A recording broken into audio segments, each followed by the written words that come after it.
Friends, आज topic में जुलाई के महीने में ऐसी कौन कौन सी 15 सब्जियां हैं जिन्हें हम आसानी से टेरेस में, कंटेनर गार्डन में उगा सकते हैं, इसके ऊपर मैं इन्फॉर्मेशन शेयर कर रहा हूं। साथ में उगाने की विधि और सॉइल क्या रखना है इसके बारे में भी जानकारी दे रहा हूं।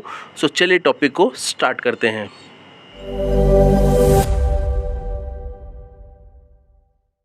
सो फ्रेंड्स, सबसे पहले मैं आपके साथ में 15 ऐसी वेजिटेबल्स के नाम शेयर कर रहा हूं जिन्हें आप इस जुलाई के महीने में मॉनसून के समय में लगा सकते हैं। सो पहला है करेला, जिसे आपको सॉइल में 1 इंच नीचे दबाना रहेगा और करीब 55 से 60 दिन का समय लगेगा। दूसरा है लौकी, इसे भी आपको 1 इंच सॉइल में दबाना है, 60 से 80 दिन लगेंगे इसे तैयार होने में। पत्ता गोभी है नेक्स्ट, और इसे भी आपको 1 इंच सॉइल में दबाना है, 90 से 100 दिन लगेंगे। नेक्स्ट है तुरई, इसे भी आपको सॉइल के अंदर में 1 इंच दबाना है लगाते समय और 120 से करीब 150 दिन का समय लगेगा। नेक्स्ट है बैगन, इसके बीज भी आपको 1 इंच सॉइल में दबाना है, 100 से 120 दिन का समय लगेगा इसे ग्रो होने में। नेक्स्ट है शिमला मिर्च, जिसे करीब आधा इंच आपको सॉइल में दबाना है और 60 से 90 दिन का समय लगेगा। नेक्स्ट है चौलाई, इसे करीब आधा इंच आपको सॉइल में दबाना है, यानी कि हल्की सी परत बिछाना है मिट्टी की बीजों को छिड़कने के बाद में, और 30 से करीब 45 दिन का समय लगेगा। नेक्स्ट है कॉर्न यानी कि मक्का, इसे करीब 90 से 120 दिन लगेंगे और इसके बीज भी सॉइल में 1 इंच नीचे लगेंगे।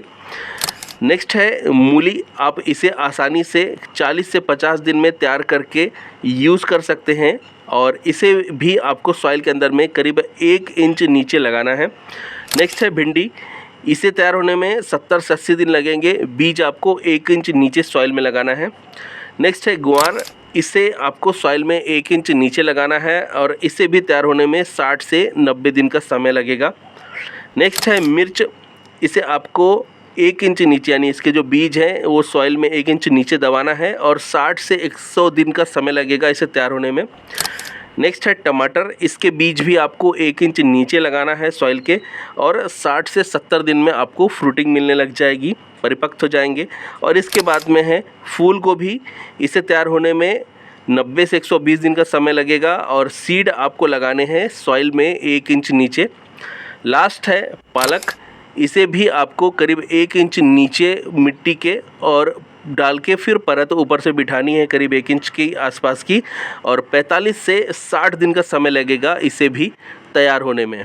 फ्रेंड्स, अब बात करते हैं बीज को लगाते समय हमें किन सावधानियों का ध्यान रखना है। सो कुछ ऐसी सब्जियां होती हैं जो डायरेक्ट आप ज़मीन पे बो सकते हैं, जैसे कि पालक हो गया, भिंडी हो गया, इसके साथ में चौला फली हो गई, जिसे लोबिया भी कहते हैं, बरबटी भी कहते हैं। तो इनको आप डायरेक्टली लैंड पे यानी कि ज़मीन पे लगा सकते हैं। लेकिन कुछ ऐसे होते हैं जिनको आपको सीडलिंग तैयार करना होता है फिर लगाना होता है, जैसे लौकी, करेला, तुरई वगैरह हो गए। सो इसके लिए आपको क्या करना है, आपको या तो नर्सरी से जाके सीडलिंग ट्रे ले आइए या फिर आप डिस्पोजेबल जो कप्स आते हैं उसका यूज़ कर सकते हैं। सो 50% कोकोपीट के अंदर में 30% वर्मी कंपोस्ट और साथ में परलाइट हो तो 20% परलाइट ले लीजिए, नहीं तो आप रिवर सैंड जो नदी की रेत होती है उसका प्रयोग कर सकते हैं 20% की मात्रा में। इसको मिक्स करके पॉटिंग मिक्स तैयार करके फिर आपको सीडलिंग तैयार करनी है। तो इस बात का ध्यान रखना है, जब आप सीड तैयार कर रहे हैं तो सही तरीके से अगर आप उसका सॉइल मिक्स तैयार करके सीड्स को लगाएंगे तो आपको जर्मिनेशन ज़्यादा मिलेगा और प्लांट आपके हेल्दी रहेंगे। फ्रेंड्स, सीडलिंग तैयार करते समय आपको एक बात का ध्यान रखना है कि जो आपने कप या सीडलिंग ट्रे तैयार करते समय यूज़ किया है उसको आपको 2 हफ्ते के लिए ब्राइट लाइट में रखना है, डायरेक्ट आपको ओपन एरिया में नहीं रखना है या धूप में नहीं रखना है। और बारिश का मौसम रहेगा तो आपको ध्यान रखना है कि नमी उसमें बहुत ज़्यादा नहीं हो, नहीं तो सीड्स आपके जर्मिनेट होने के पहले गल सकते हैं, ख़राब हो सकते हैं, सड़ सकते हैं। तो ये आपको विशेष रूप से ध्यान रखना है। 2 हफ्ते में आपको जर्मिनेशन मिल जाएगा और करीब 3 से 5 नोड जब उसके अंदर में आ जाए, यानी कि ऐसी 3 से 4-5 पत्तियाँ उसके अंदर में दिखने लग जाए, तब आप उसे टिप से ऐसे पिंच करके यहाँ से, और फिर इसके बाद में आप उसे किसी पॉट के अंदर में शिफ्ट कर देंगे तो आपका प्लांट फिर धीरे धीरे ग्रो करना स्टार्ट करेगा। इसके लिए पॉटिंग मिक्स आपको ध्यान रखना है कि उसके अंदर में कार्बनिक पदार्थ की मात्रा अच्छी हो, तो करीब 50% आप उसके अंदर में कार्बनिक पदार्थ मिलाइए, जिसमें कंपोस्ट में गोबर की खाद, वर्मी कंपोस्ट या फिर आप लीफ कंपोस्ट का प्रयोग कर सकते हैं। मिट्टी आपको लेनी है 50%। उसके अंदर में आप चाहे तो थोड़ा सा कोकोपीट मिला सकते हैं या सूखी पत्तियाँ मिला सकते हैं। अगर मिट्टी आपके यहाँ पे चिकनी है तो उसमें आप रेत भी यानी रिवर सैंड भी मिला दीजिए।